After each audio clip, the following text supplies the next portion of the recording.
everybody, it's Chris Eads and Alana's Wootini here with another Gay Gamer video podcast episode for you. This week I went to the movies and I finally got to see The Substance. There's been a bunch of stuff out and I've been needing to see things opening weekend to make sure I see them in IMAX and or 3D because things don't stay in the theater for very long. So thankfully The Substance was still playing, and in fact I saw like a matinee and it was pretty much sold out except for the front row because nobody wants to sit in the front row. There were a couple people in the front row, but most of the front row was empty.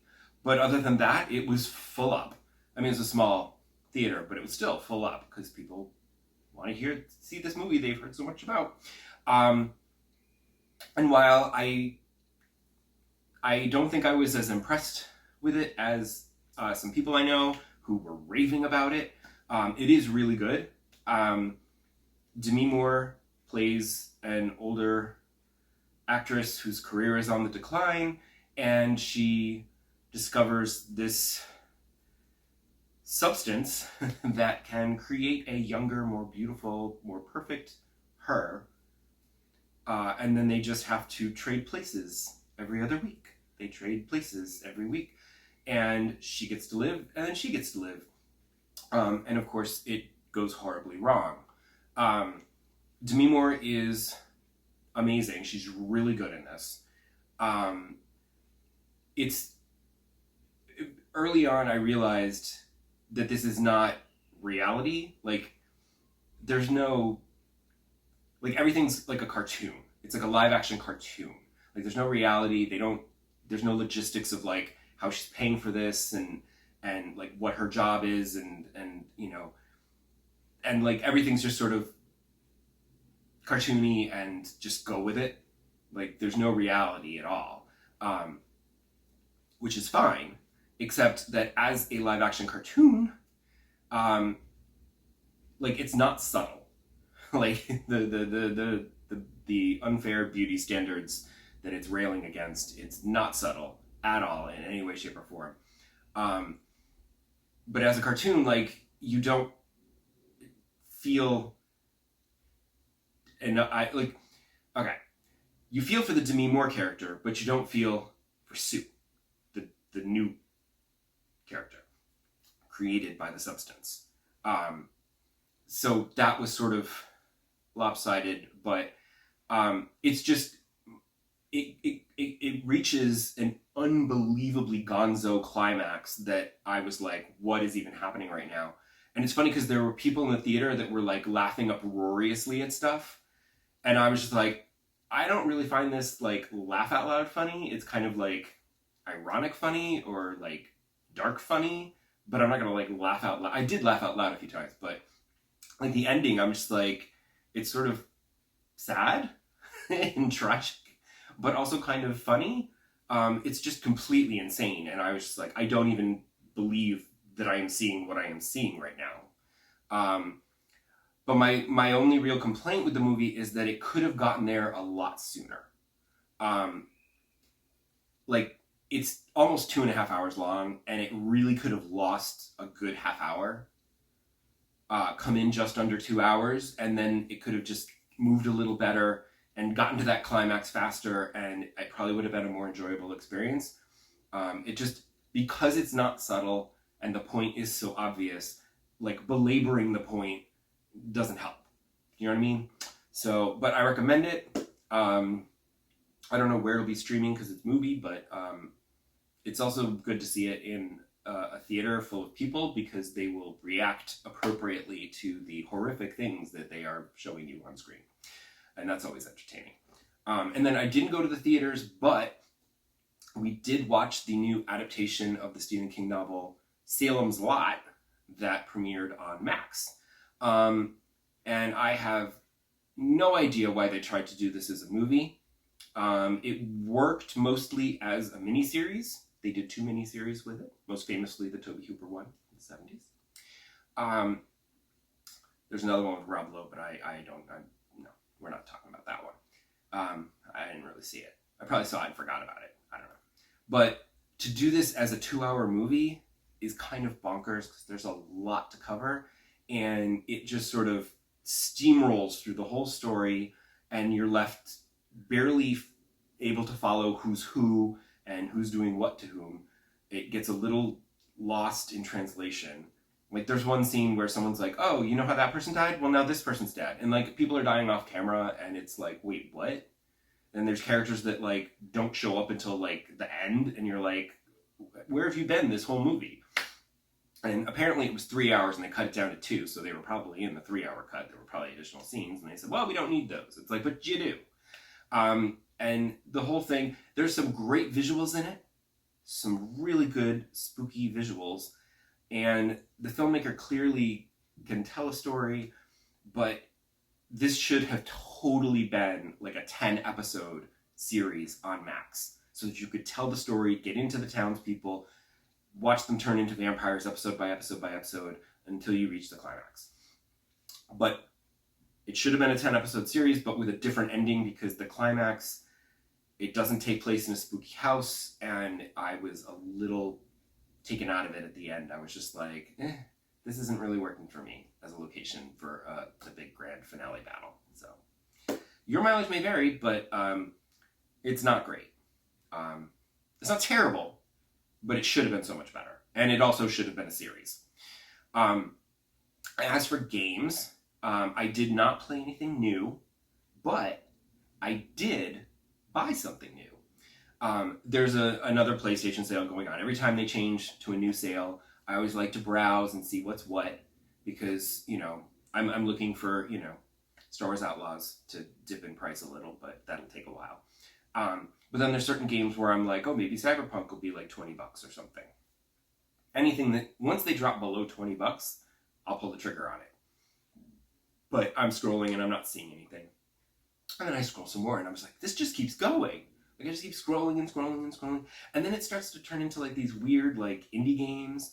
And then like what feel like mobile games, you know, for like $2. And I'm just like, what is this? And there was one game, I can't remember the actual title of it, but it was so weird. It was like NYPD Police Department Simulator. And I'm like, what? That's not even grammatically correct. It was like, be a police officer cop on the beat. And I'm like, was this written by AI or was it just badly translated from a foreign language? I don't know. But I'm like, why would anyone pay $5 for this? I didn't actually click on it to look at the graphics or anything. I just assume the worst. But I was like, what is this? And I just kept scrolling, and then I was just like, okay, I don't have like an hour to scroll through all of these ridiculous games down here at the bottom of this list, because all the good stuff's up top. So I said, I just want to see what's at the bottom. So I scrolled all the way to the very bottom, and it's like shovelware mobile crap for like, you know, a couple of dollars. And I was like, oof, I don't even remember what the very last game was. I should have made a note of that, but to make fun of it maybe. But I did notice something suddenly all the way at the very bottom. I was like, oh, what's that? I've heard of this game. And it's Dear Esther. And I was just like, I've heard of this. Why have I heard of this? And I clicked into it, and it's like the original walking simulator from the creators of Everybody's Gone to the Rapture. And I'm like, oh. And I'm like, you know, I never did play this. And I loved Everybody's Gone to the Rapture. In fact, as you might recall from a few episodes ago, I downloaded it and started playing it because I was just sort of in the mood to just walk around and not have to like stress about things. So I'm like, it's only $1.50. So I pulled the trigger and I bought it and I downloaded it. I haven't played it yet. I'm waiting for a mood where I would just like to walk around and not have to like worry about like dying and shooting people and whatever. So I almost did, but then I said, no, you should continue to play Mafia. Don't get distracted. And so I did play some more Mafia. And unfortunately, I had to lower the difficulty again. And this time, I think I'm leaving it down. I was doing a mission where you had to like infiltrate this hotel that's acting as a whorehouse. And you're supposed to like find this girl and give her the money and get her out of town so she doesn't get killed in the whole thing.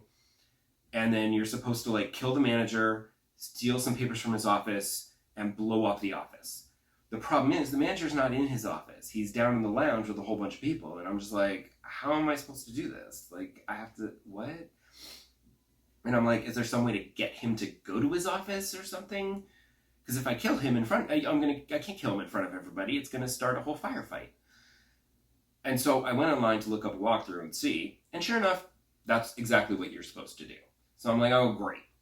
So you basically kill the manager. It's a whole shootout, and you have to shoot your way up 3 floors of this hotel to get to his office, which then is down like this long corridor full of more shootouts. And oh my God, I died so many times. I lost count. Maybe not a dozen, but like 8 to 10, somewhere in that range. And I got to the point where I just could not get past the 2nd floor because these guys, like, I'm hiding behind cover and I'm popping out to shoot them. But then one of them will just suddenly be like, I have a shotgun. I'm just going to walk up to your cover and shoot you point blank. And then you're dead. And I'm like, what the hell? And I'm shooting at him and he's not going down and he's just coming at me with a shotgun. Rude. Or I'll be hiding behind cover shooting at these guys and then somebody will come out of a door behind me and just shoot me point blank from the other side. Rude again. So it was just getting really frustrating and I was just like, ugh. And I was like, maybe I should just turn it off and try again tomorrow. But then I was like, no, because if I turn it off and try again tomorrow, it's going to be like Shenmue 3, where I'm not going to want to play it because it's going to just be frustrating and annoying. I said, let's lower the difficulty to easy and see how that goes. And I did. And it was fine. And I made it through. Because there's only, like, they do so much damage on you. It takes multiple bullets to take one of them down, but they can kill you in a couple of shots. And then there's, like, hardly any health anywhere on the level. So it's really hard to, like, stay healthy and not die. So on easy, it didn't add more health, but I felt like I was doing more damage on them and they were doing less damage on me, so I was able to just stay alive long enough to get up to the top floor and all. And then it wasn't like easy, but it was doable. So I was like, okay, fine. And I finished it and it was fine. And then it just kept going. It was a massively long mission. It was insane. And then the next time I played, I did another mission where you go out to a farm and there's some more shootouts. And as I'm doing it, it felt a little easy, and I went, oh, right, I forgot. I lowered the difficulty and I didn't put it back up. And I was like, maybe I should put it back up. Because this is a little easy killing these guys, because it wasn't as intense a firefight as in the whorehouse. But I was like, I don't know. And I'm glad I didn't raise it back up again, because at the end, there's a whole scene where you have to, like, you're in the back of a truck with a machine gun shooting at the cars chasing you. And then after you get rid of all the police cars, this, like, tank comes in, and you have to shoot that up. And I died at least another 5 or 6 times trying to shoot out that tank because you're bouncing around and it's like really annoying and it's hard to get a beat on the guns and everything. So I was like, you know what? If this was on normal, I don't even know if I would have made it this far. I probably would have died with the previous cars. So I was like, no, I think we're going to leave it on easy because the thing about Mafia that I'm enjoying is the story. Normally, I like to play on normal because the gameplay can be fun and enjoyable. And if it's on easy, like all the fighting and shooting or whatever you're doing is going to be so easy that there's no challenge, and then you're just sort of like, this is boring. But here, I feel like Mafia is not actually well designed as far as like the gameplay difficulty. So basically easy feels more like normal to me, where I can get through it and there's going to be some tricky parts. Also, when I looked at a walkthrough, I saw that I was like almost to the halfway point. So if the back end of this game gets any more difficult, I'm going to be very happy to play it on easy because that's probably the only way I'm going to get through it. So that's it. It's all I have to talk about this episode. So come back next time. I'll have some more Mafia to talk about. I'll see another movie. Maybe I'll have played Dear Esther. Who knows? Oh, one thing I can tell you, preview for next episode, I will be playing a lot of Disney Dreamlight Valley next week because they're doing a new Star Path and introducing some new characters in an update. Unfortunately, those characters are fucking Timon and Pumbaa from The Lion King, and I hate them. So that might take me a while to do their friendship quests because I'm not going to want to talk to them. So come back next time and see what I have played. Bye!